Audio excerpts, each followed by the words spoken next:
Hi, this is the Oliver Wolcott Library, and today we're going to interview Anne Gahl for Words, Wits, and Wisdom.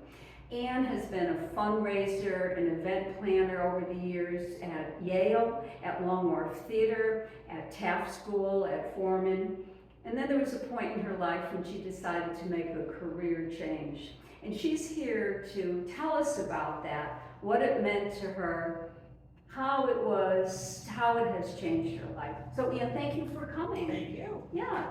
So tell us, what was the career change that you made? Well, I left my job and I spent a lot of time trying to figure out what I should do next. And I didn't want to go back to fundraising. It was just too hectic. It was just too much.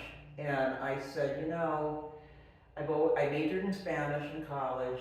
I went to Madrid when I was a junior and lived there. And I'd been there a couple times, and I always wanted to kind of go back to where I started with my major, and so I came upon a website where you can go take a course to teach English as a second language.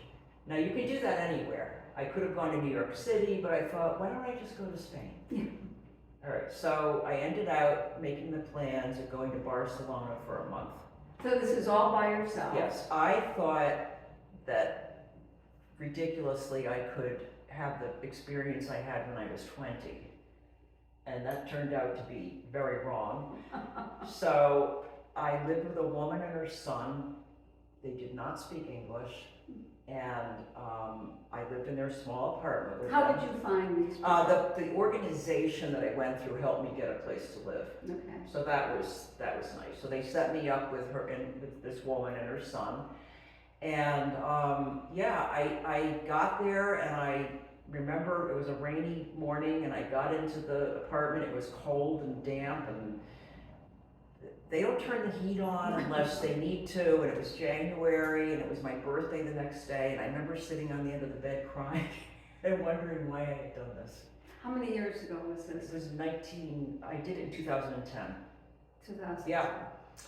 So I pulled myself together and unpacked my stuff, got organized, and I spent the weekend figuring out the city and how I would get to this school that I had to go to. And I realized that it took 2 subways to get there.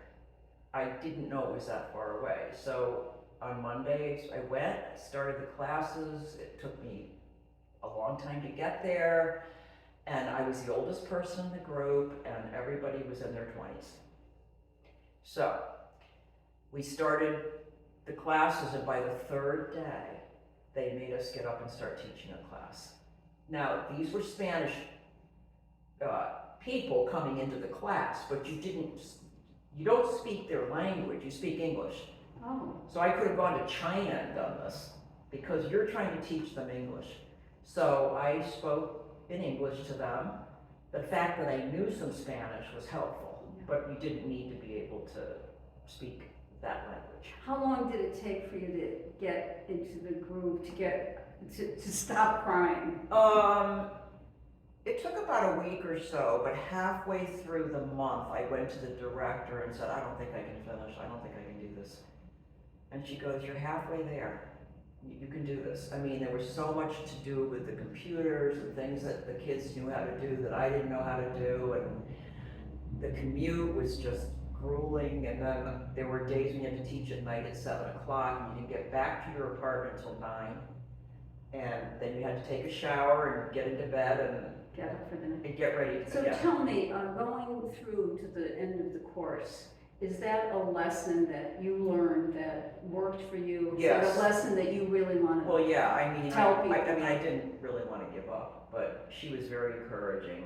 And then I haven't studied that hard since college, have not. And the day of the exam, on the subway, I was studying like crazy, and then took the exam, and I passed. I did okay, and I felt really proud of myself. So we all know that saying, life begins when you step outside your comfort zone. Mm-hmm.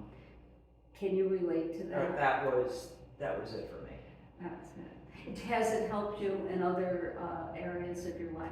Well, I'm a Capricorn, I'm very pragmatic, and I like plans. I kind of like to know what's going to happen. And not that you know, so I am not, I'm not a huge risk taker, which is kind of too bad, but I just don't prefer it. We did a lot of traveling in our 20s and 30s, and I went to places that I really wanted to go to, but I don't have the same urge to do that like you do. I just don't. I don't feel like I feel like I've really, done a lot of things, and I'm okay with that. And what do you want to tell kids about this, being a risk taker? I think that at some point in your life, you owe it to yourself to try and do something that you might not think you're capable of, just so you can see whether you can handle it. I mean, I came up with all kinds of situations I had to figure out when I was there on my own, and I didn't have anybody to ask. So it was hard. So you're outside your comfort zone. Oh, yeah. Do you feel as though life began then? It was Yeah, like I mean, opened it up was- a new time period for you? Well, it made me realize that I was capable of doing something like that. Mm-hmm. And the day before I came home, I got deathly sick from food poisoning and almost didn't make the plane. And that was just another part of the whole experience. And I just thought, well, that's it. So how did Anne feel about Anne after she was home and had this experience? I was actually, years later, I questioned how, I said, I don't even know how I did that. I'm not sure I know how I did it, to be honest with you. And the way I do things is I just said, you just go to Hartford, get on the plane will take you to New York, and then the plane from New York will take you to Barcelona.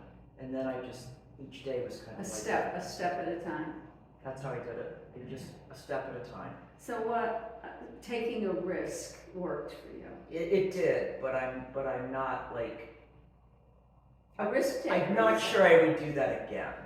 I mean, maybe I would, but I was a lot younger. I'm not sure I would. It took a lot out of me. It was a really big deal. You think young people should take risks? Yeah, some. I do. I mean, I think you have to. Risks that aren't dangerous. Well, I mean, that's the other thing. I mean, sometimes risk implies danger. You don't know. Yeah. So you have to be, you have to decide what your threshold is. Yeah. I mean, I don't want to go to the top of Mount Everest, but some people do. And that's okay. Yeah. It's just not my thing. Well, but there's different levels of risk. Everybody has a level of risk that is not the same for everybody. So Right. yeah. Right. So I think I think I take risks, but I don't know about doing it alone. Yeah, I don't know about going alone. I give you credit for that. that was very difficult. Yeah. But And I've learned from that. I look at you and think it was hard. you've given me some kind of Yeah. encouragement to do. But the thing that came out of it, then I came back and then I had my certificate, and then I taught summer school for 6 weeks with boys from China. It was incredible. And then I did adult ed for a year, and then I got the job at Torrington High School for 9 years. So this class that you took and this job change and this risk really opened up a whole new world for you. Yes. And so it was positive. And I think the thing that's kind of funny about it is that as difficult as it was, and as challenging as the job was that I had at the high school, it was probably the most fulfilling. So maybe, yeah. More maybe than the taking other risk- things I had done. Yeah. It was like I got to work with teenagers, I got to work with kids from all different countries, and you create quite a bond with them. It broadened your whole life. Yes. So looking forward, any risks in the future? That's a good question. I sometimes I feel like every day is becoming risky. I don't know. I am not I wasn't born with a lot of energy. I just wasn't. So I pace myself, and I think the time I have now, I just kind of enjoy balancing my days and pacing myself and doing things that I want to do, and reading, and exercising and walking and things that are important to me. Yeah. Sounds like you're Keeping doing in well. touch with friends, and but no, I'm not like looking to move mountains, but I think I'm okay, you know, Yeah. for now. I think it's good advice. I think Yeah. what you did was great, and it would help other people who are maybe afraid of taking that next step. Yeah, yeah, Yeah. it was, Thank you Worth for it. sharing Well, thank that you, with Nancy. you. There Thank was a you. lot of emotion in that. Yeah. Thank you so much. You're welcome. Yeah.